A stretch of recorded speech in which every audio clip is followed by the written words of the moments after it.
Hello, Caroline. I'm Doug. Hi, I'm Caroline. We know each other from old. We do. But that is not meant to sound wrong because you're still a very young person in my eyes. I don't feel it after a week at conference, I tell you. So you came to Swanshurst. When were you at Swanshurst? Gosh, I was at Swanshurst from 11 to 16, so I'm trying to think when that was. Must have been late 80s, yeah. 18, coming 89? Yeah. Yeah, so a long time ago now. Okay. Any highlights that you remember from those time at Swanshurst? Oh gosh, too many. Lots and lots of wonderful people that I met. I still have my best friend from school, Rachel, who I got into lots of mischief with, and she's now the godmother to my son. Yes. Still very much in touch with her. Yes.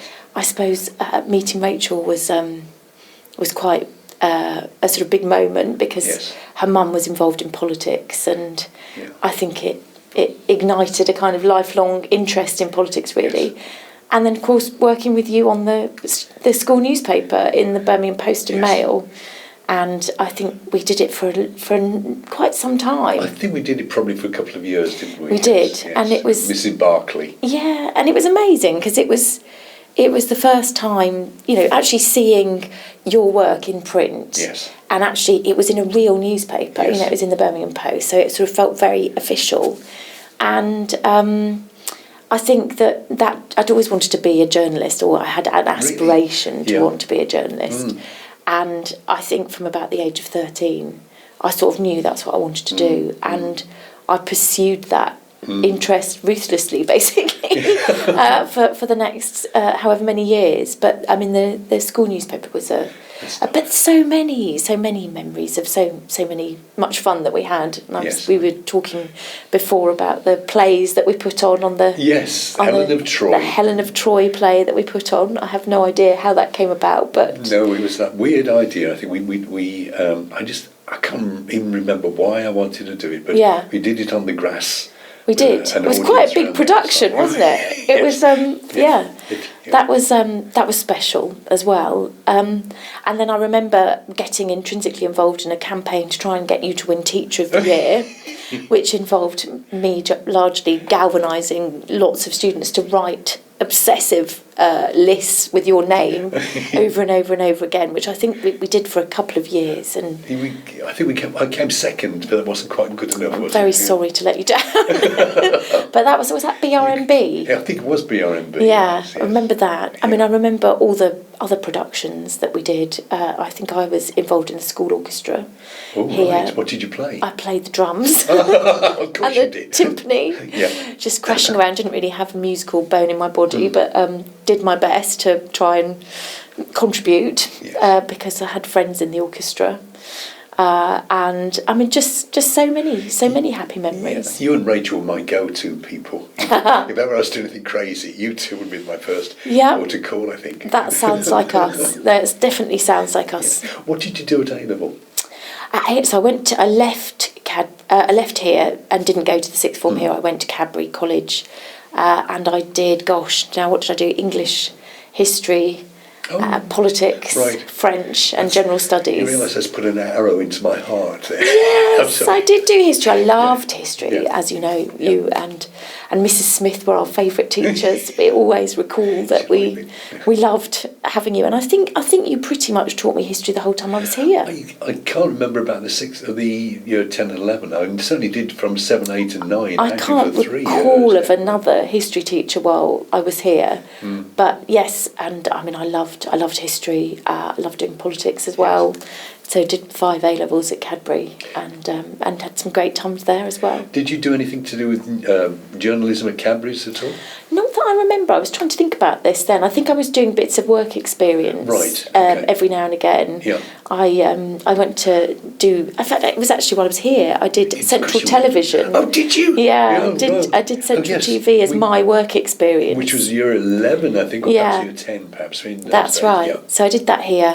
Right. And I think I probably went went and did some kind of work experience in my sort of sixth form heyday, but really I studied very hard. Well done. Yeah. And I remember my mum always being very keen to try and get me to go out and do something other than study, because I was very keen that I was going to go to university and move on. Personality. Yeah, no, she just wanted me to stop studying, which I obeyed sometimes, and she'd drive me to the pub and back. So yeah, it was, and of course Rachel stayed with me. Yes. She was at Cadbury with me, and we continued to be best friends throughout that period of time as well. What did you, then you went to university, which university did you go to? So I went to York. Right. And I studied politics at York, did straight politics for 3 years at York. Again, had an absolutely brilliant time there. And yes, there I did get involved in the campus newspaper, which was called News, which was a play on the word news and ooze, which is obviously the river that goes through. And I suppose nous, if you think about it, you need a bit of nous to be a journalist as well.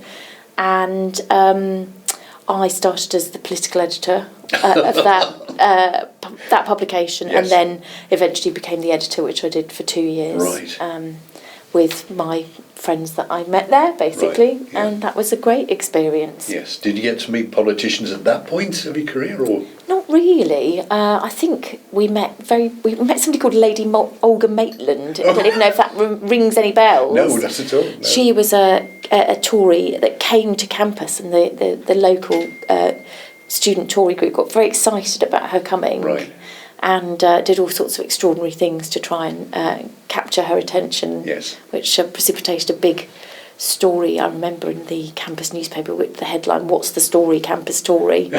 which got us into lots of trouble with one of the campus Tories, who indeed I saw at the Conservative Party conference yesterday. Really? Yeah, he's still around.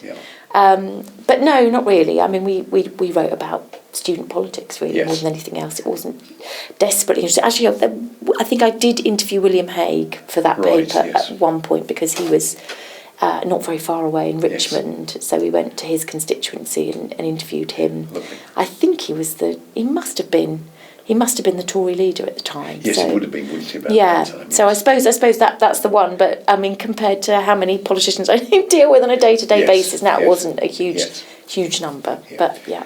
What happened after York? After York, I went to Cardiff and studied at the School of Journalism in Cardiff and did postgraduate diploma in newspaper journalism. Right. And it was funny, I had a place to go to Preston to do broadcast journalism, and a place at Cardiff to do a newspaper journalism, and had to make a sort of decision about what I was going to do, and eventually decided that, you know, being a journalist, you have to kind of learn the art of your trade first, and actually, you know, broadcast journalism is not much more about presentation, and much less about learning how to talk to people, you know, collate information, draw stories out of them, and then of course write the scripts as well. So so I chose to go to Cardiff. It was considered at the time as there were sort of 3 top journalism schools. It was Cardiff, Preston and one in London City. Right. And I was lucky enough to get placed in Cardiff. It was the year of the Rugby World Cup, which was great, because we got to cover a couple of the games. Right. And had a year there cutting my teeth basically, and again doing more rounds of work experience. Right. Got my first front page in the Grimsby Telegraph. Really? Yeah, on work experience. Yeah. And then I came home to Birmingham and did more work on the Birmingham Post and Mail. Right. With which was the business editor. Which is, in a way, I can't think of the word for it, but the fact that you were involved with the Birmingham Post and Mail as a youngster, was probably year 9. Yeah. And there you are back at the Post and Mail. That's so what were you doing at the Post and Mail? So it's just, I went to do a bit of work experience with them. It was part of the course that I was doing at the time, and you had to do, I think, a month's worth of work experience. So I think I did 2 weeks on the business desk there, and I did 2 weeks in Grimsby. Applied to the Post and Mail, and it was terribly nerve-wracking because they had a trainee scheme at the time, and it was the last of all the jobs to come through. So I was turning down the Bristol Evening Post, I was turning down the Grimsby Telegraph, and all of those places, and holding out for Birmingham in the desperate hope that I was going to get it. And I did, and I started on the Birmingham Post and Mail when I was 21. I started on their trainee scheme. which was a 2-year trainee scheme where you were supposed to go and do all the different elements, so court reporting, broadsheet, tabloid. I think I worked on the Metro for a little bit as well, the free sheet as well. So you were supposed to get a kind of really broad sort of a basis of different experiences on newspapers. And I started my traineeship on the Sunday Mercury, which was the Sunday newspaper covering the Midlands. It was known as the sort of Sunday, the West Midlands equivalent of News of the World at that point. It was very tabloid and sort of sensationalist, but they were amazing. They were absolutely fantastic colleagues. I'm still in touch with most of them now. I met my husband at the paper. Had an incredible experience. The news editor was amazing, Bernard Cole. He went on to become the overall editor of ITN in London. Wow.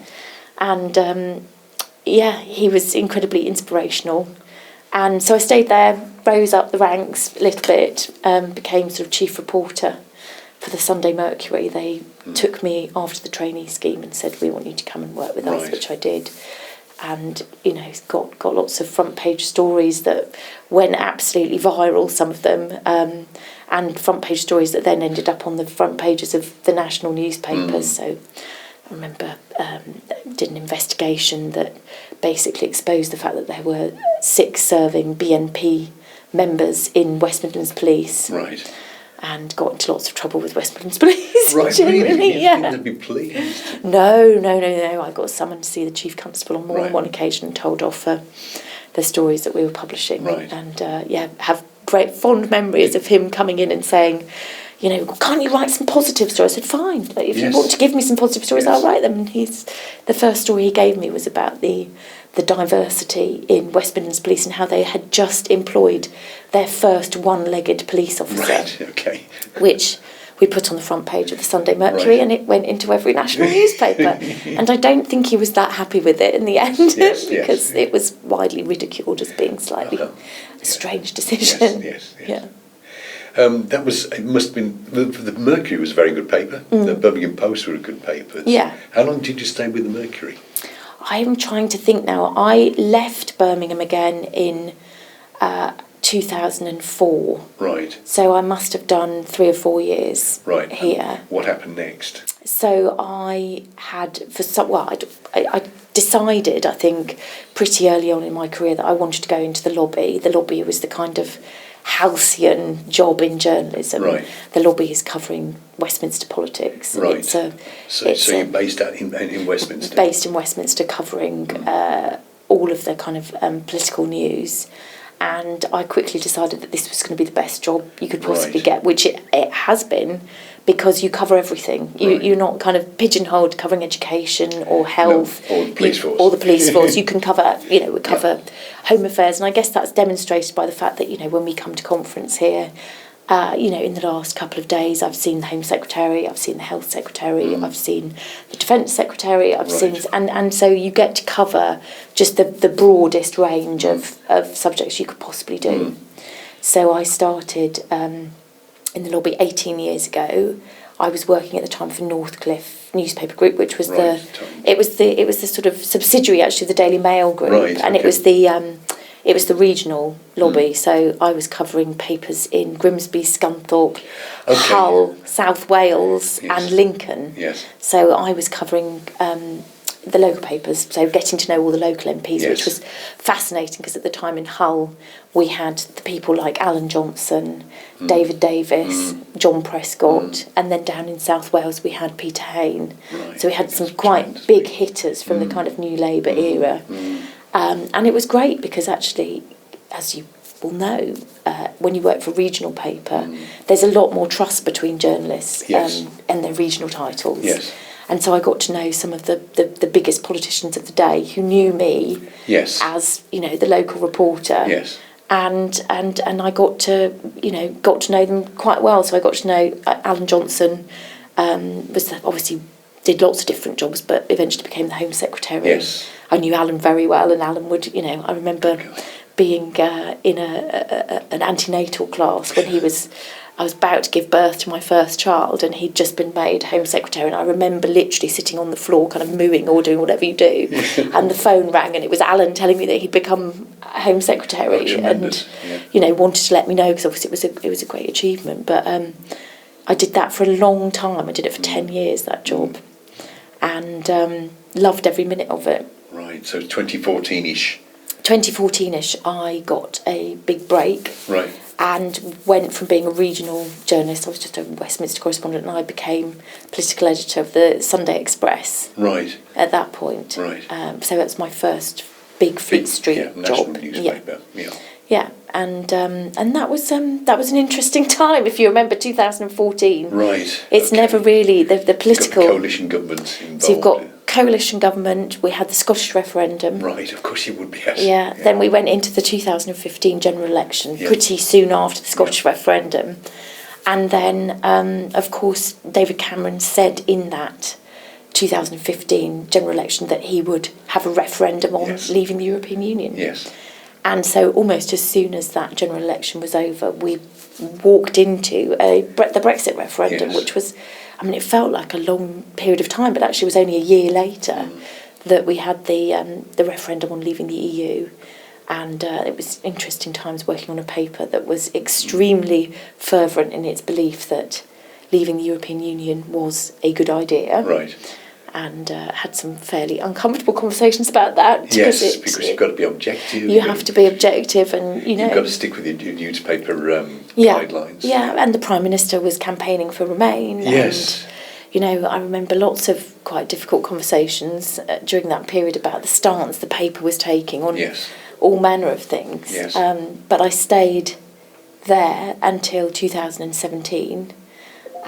When the Sunday Times knocked on my door and said, would you like to come? It was Tim Shipman, the then political editor, and he said, would you want to be my deputy? Right. And I thought about it, because I'd been a political editor, and I was going to go and work under somebody else, but Tim was pretty much the best in the business, and the job, the Sunday Times has been always seen as a sort of jewel in the crown of the sort of political coverage and the lobby, and I thought about it, didn't think about it too hard, and I remember I think I got offered the job literally days, if not hours, before Theresa May called the 2017 general election. Hitting the ground running. Well, it was extraordinary. It was absolutely extraordinary. So I remember Tim, I was on the tube when she called it, and he rang me and he said, "Can you start tomorrow?" And I couldn't. I had to stay at the Sunday Express because it would have been outrageous to leave the paper without having any sort of political coverage. So I did that, and I went to the Sunday Times, and actually the best thing that ever happened to me still in my career happened 2 weeks, almost to the day that I started that job. So ever since my time in Birmingham, and it was literally the first phone call I took as a newspaper journalist, was from a man who told me the most extraordinary story about how he had been infected with hepatitis and HIV and mad cow disease through contaminated blood products. Right. And I thought this was an extraordinary story, and I didn't believe it at first and thought, gosh, somebody's playing a trick on me.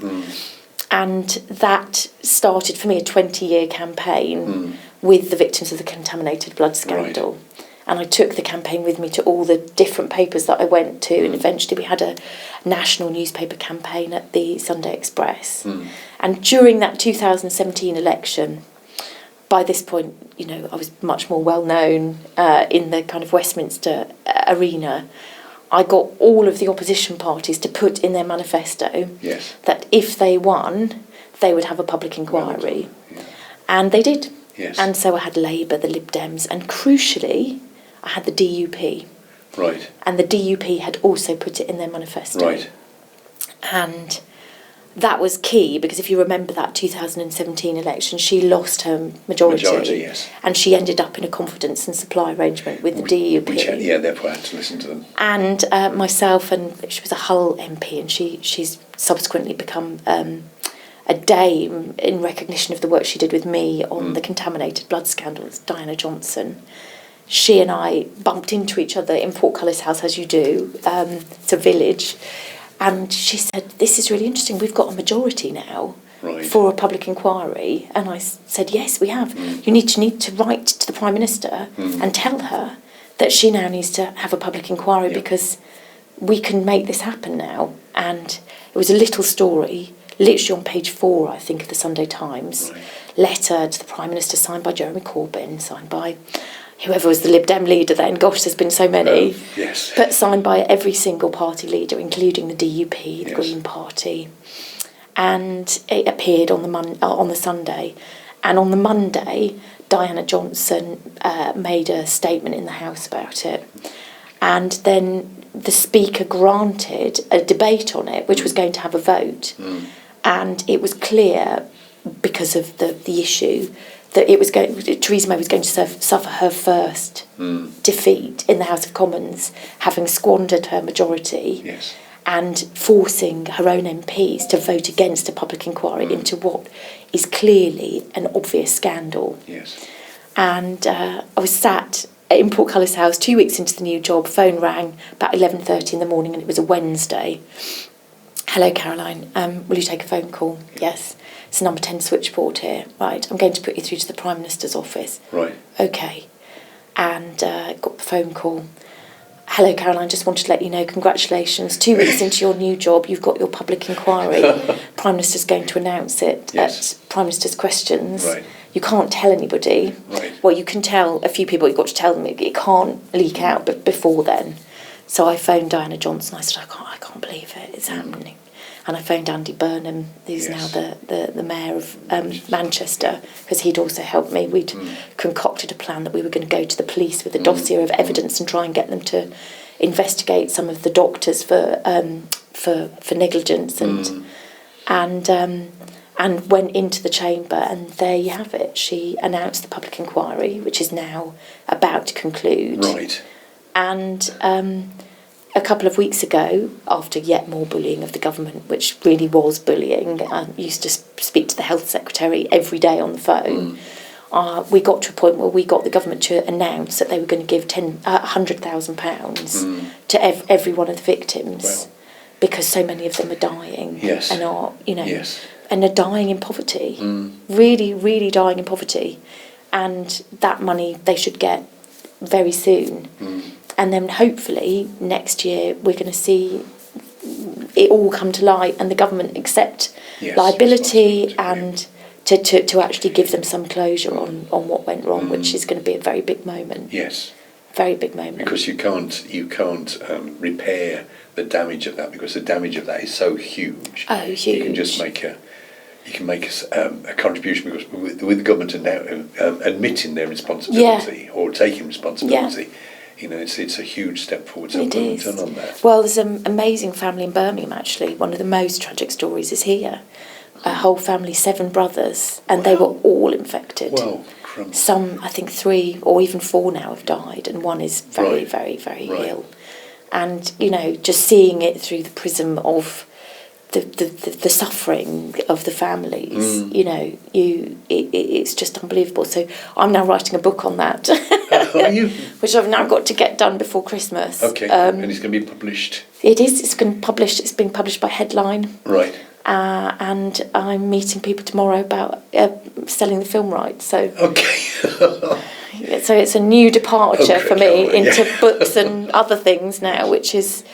I'm not quite sure I've got enough hours in the day to do it, but that I'm very passionate about that in particular, but also just because for me politics has always been about agency and being an agency for change. Yes. And that was just a very clear example of how politics can make things happen. Yes. And I kind of worry about that a lot, that people don't see that. It's like what we've talked about before, which is, politics is everything. It is voting. It is, how much you pay in taxes, what your energy bills are going to be. Yes. It's all of those things. And I think people quite often look at the kind of ivory tower in Westminster and think that's got nothing to do with me. Yes. And I think that's been my mission for my career, is to try and make politics more relevant to people so that they understand how significant it is and how important having a role in that democratic process is. You've gone into broadcast journalism slightly, haven't you, as you occasionally? Try not to, but...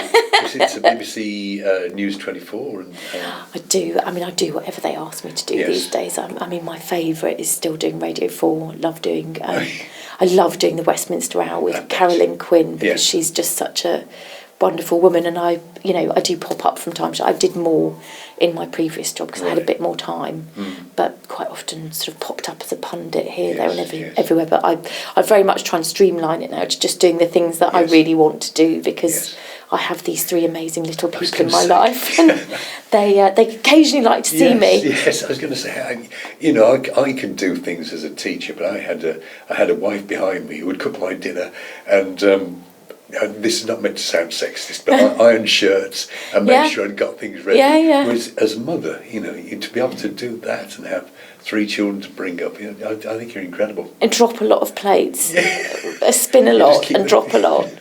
And I have a mum who is like a total rock, who comes and, even now she's in London looking after the children. I'm up here, and we're going to swap this afternoon. But a great mum, great friends, lots and lots of loving people in my life who've helped, husband, children, all of those things. Dropping lots of plates and getting used to dropping them and not thinking you're a total failure when you do it. So you get a chance to meet prime ministers, anybody virtually, don't you? I think I've met all the prime ministers since Tony Blair in Downing Street, which is, I do pinch myself all the time, I'm just a girl from Birmingham that went to an ordinary school. Well, it wasn't ordinary, it was a special school, but, and I do get to meet these people. And I suppose the most famous person I've interviewed so far that is the kind of one that I will never forget was interviewing President Zelensky. Really? Which I did. Oh, tremendous. A couple of weeks ago. Right. I'm hoping to go over and do it in Kyiv in person. Right. In a couple of months' time. But that was a huge privilege. Yes. But actually, interviewing prime ministers is hard work. Yes. They don't always want to give you stories. No. Theresa May was famously very difficult to interview, and if you remember that period of time, if she didn't want to answer a question, she'd simply say strong and stable, everything's strong and stable. We need strong and stable government. Yes. And it's quite hard to put that on your front page. Yes. Yeah. And they'll give you the answer that they've already prepared. Yeah. And not divert from that. Yeah. I mean, I think one of the good things about having the kind of system that we have with the lobby, because, basically I've been doing the same job for 18 years, but on different newspapers, is that, they are normal people. Right. And also you get to know them, like normal people. Liz Truss was was a shadow education minister, I think, when I first met her, and I've known her for more than a decade. Yes, and therefore she'd trust you. And I wouldn't say she'd say that after last week's paper, but there's not that kind of breaking the ice with them. They know that you know who they are and what they stand for, and so there's a certain amount of you can sort of make some shortcuts without having to do the kind of pleasantries and the niceties and just get into it. So I suppose that works. But the same for everybody really. I've known Keir Starmer since he came into Parliament, and got to know him as a backbencher before he became Shadow Brexit Secretary, and have very friendly relationships with him, and know his team extremely well. And you just have to remember that they're normal people. Totally normal. Well, not all of them, but no, it's like I was taken around Parliament by Steve McCabe, who's the local MP. And we saw Boris Johnson before he became Prime Minister. Yeah. I think probably before Brexit maybe. And he was coming off, he'd just parked his bicycle. Yeah, so he's still got in the his clips on cloisters. in his helmet. Yeah. Tremendous. It is all very, very normal. I took my children in, must have been during the leadership contest. Yes. They came in to see the Speaker, who's a very good friend of mine of the Commons, Sir Lindsay Hoyle. Right. And he has this menagerie of animals that live with him. Yeah. He's got like a dog called Betty after Betty Boothroyd. Right. He's got a cat called Gladstone, and he's got a tortoise called Maggie. Lovely. And so we took the kids to see the animals, and as we were walking back to get a cup of tea, we saw Liz Truss who was just walking past, and I was like, that's the future Prime Minister kids. And Michael Gove walked over and came and had a chat with the children. And, you know, at the end of the day, it's all very normal, and particularly when you walk into that building, which is obviously very secure, it is a village. You know, you just happen to live in the most peculiar village in this country, with lots of very powerful and high-functioning people. We conclude. What would be your one bit of advice that you would give to budding journalists? Gosh, I mean, just keep going. I mean, if you want to do it, just be determined and keep knocking on every door you can, and don't let up. I mean, I have a friend who I'm extremely proud of, who came to the Sunday Times as an intern. She decided to change career at 50. Wow. And she desperately wanted to be in the lobby, a political journalist, and I tried to help her as much as I possibly could, and I got her on telly to do a few bits and bobs. And anyway, she started as a political journalist in September for GB News. Right, lovely. And is now doing her dream job, and I think it was just sheer grit and determination to do it, and also just not ever letting anybody think you can't do it. Right. I mean, one of the things for me, particularly doing the job I do, is that it is known to be a kind of boys' club. It is known to be, you know, very Oxbridge, you know, private school, all of those things. There are, I think, in fact, Laura Koonsberg and I run the Women's Lobby together, which is an organisation that we set up to support women coming into the lobby, because it is such an alien place. And I don't think there are many state-educated women in the lobby. I mean, there are a few women, but very, very few state-educated women, and I think we need to change that. You know, we need to really make sure, because obviously we all see things differently and we process things differently, and so we need to have the people that are the filters for our news having the most diverse backgrounds we possibly can. And so I think, you know, there have of course been days where I've sat there and thought, I'm so out of my depth here, you know, I can't believe that I'm here, and having that terrible feeling of imposter syndrome. Yes, which we all do that. Everybody does. Even, you know, Laura is obviously done the BBC job.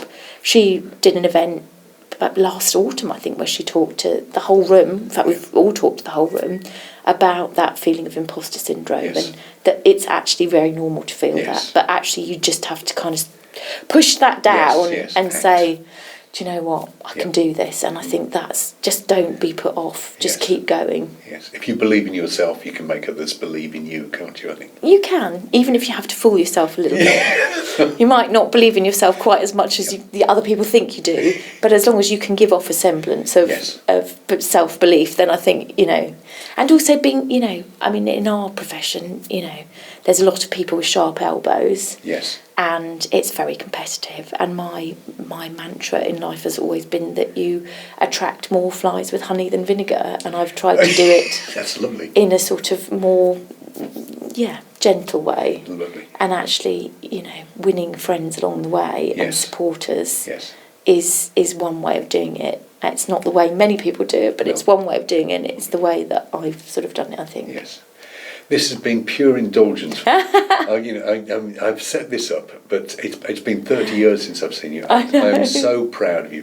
Thank you. Thank you so much for coming. Well, thank you for being the best teacher and inspiring us all, and, you know, making sure that we stayed alert and didn't drift off into other things. But, you know, it's important to get a good education, and I think making sure kids don't switch off is part of the battle, right? Yes, exactly. Yeah. Thank you. No, not at all.